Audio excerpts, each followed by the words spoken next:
Your readings for this unit offer a variety of perspectives on property and its role in environmental management.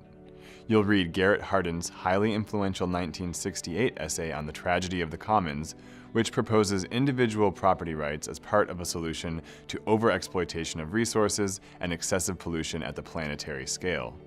Hardin focuses on how property rights could help control population growth. His argument is sometimes criticized for being neo-Malthusian.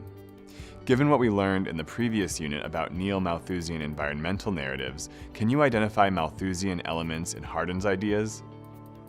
You'll also read a series of op-eds by Jonathan Adler, a professor of law who advocates for the application of property rights as part of effective resource management. Adler has clearly been influenced by Hardin's thinking, but also points to the limitations of property rights.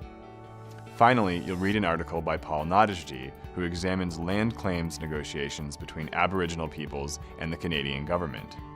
These negotiations are conducted using the language of property, even though the Aboriginal peoples in question have not historically related to their environments as property. This is an example of a global dilemma wherein Indigenous societies must adopt foreign categories and institutions in order to seek recognition from the states that surround them.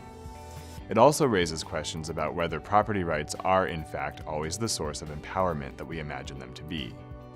In certain cases, imposing the concept of property can work to undermine the very local institutions and practices that we hope to reinforce. I also recommend that you skim the chapter by ELINOR OSTROM, who explores cases of long-enduring, self-organized, and self-governed common property regimes in different parts of the world. This chapter is a bit long and dry, but it offers a great example of the empirical evidence that has been presented to challenge the idea that tragedy is the destiny of the commons. The bottom line is that humans have a wide variety of ways of relating to their environments.